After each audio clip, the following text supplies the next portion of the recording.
Audio Jungle. Audio Jungle. నేను 5 సార్లు ఒంగోలు ఎమ్మెల్యేగా గెలిచా. ఎప్పుడు కూడా టీడీపీ వాళ్ళ మీద దాడులు చేయలేదు. ఇప్పుడు ఎమ్మెల్యే దామచర్ల జనార్దన్ ఉద్దేశపూర్వకంగా మా కార్యకర్తలపై దాడులు చేయిస్తున్నాడు. బాలినేని శ్రీనివాసరెడ్డి మాజీ మంత్రి. నేను చివరిసారిగా నిలబెడుతున్నాను,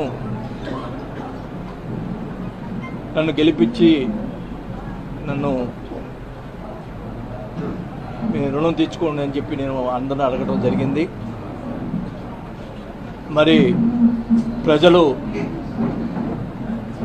నేనేమన్నా తప్పు చేశానో లేకపోతే ఏం చేశానో నాకైతే తెలియదు, కానీ మమ్మల్ని ఆదరించలేదు.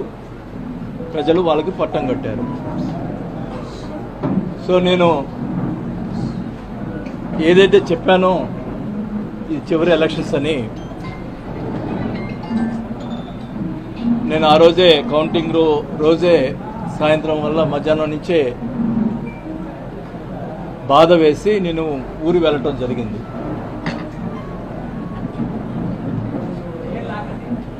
గతంలో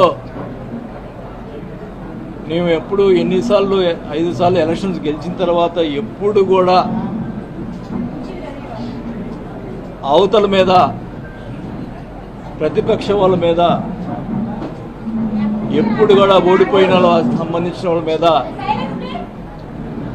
ఎప్పుడు కూడా కక్ష సాధింపు చర్యలు చేయలేదు. 2019 ముందల కమ్మ పాలనలో మమ్మల్ని అడ్డగించి అమరవాద పాలన చేసినా కూడా వాళ్ళ మీద అధికారం వచ్చిన తర్వాత చిన్న కేసు కూడా పెట్టలేదు. మా క్యారెక్టర్ అట్లాంటిది. మరి ఎలక్షన్ అయిన తర్వాత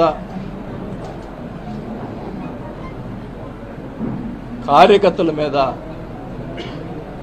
అమాయకుల మీద కొట్టడం, మరి వాళ్ళ మీద బూతులు తిట్టడం, కేసులు పెట్టడం, దౌర్జన్యాలు చేయటం ఎన్నో చేశారు. మీ అందరూ తెలుసు. మురళిని కానీ వీళ్ళందరినీ ఎలా కొట్టారో, కానీ వాళ్ళ మీద కేసులు పెట్టడం కూడా, సరైన కేసులు పెట్టడం కూడా లేదు. అంటే పోలీసులు వన్ సైడ్గా చేశారు. మా మీద ఆ రోజు మురళి ప్రెస్ మీట్ పెట్టా అని చెప్పి కొట్టారంట.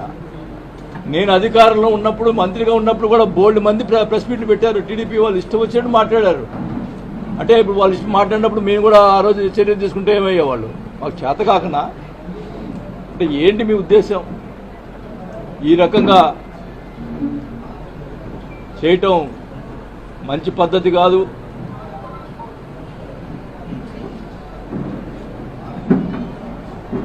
నేనైతే వాస్తవానికి ఎందుకులే మనకి ఈ రాజకీయాలు ఇంకా వద్దు అనుకునే పరిస్థితిలో మీరే నన్ను మళ్ళా తీసుకొచ్చారు రాజకీయాలకి. ఈ ప్రతిపక్ష వాళ్ళని కూడా ఈ సభాముఖంగా తెలియజేసుకుంటా ఉన్నా. నేను వదిలిపెట్టను ఒంగోలుని. ఖచ్చితంగా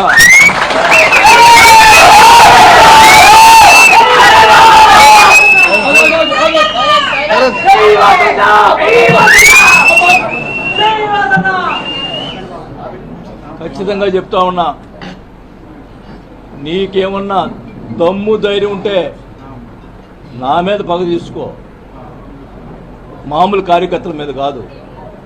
మేము తిరగబెడతాం. మా వాళ్ళు ఎక్కువ తక్కువేం కాదు. నేను మధ్యలో వస్తే గొడవలు ఎక్కువ అవుతాయని చెప్పి మధ్యలో రాలా. కానీ మీరు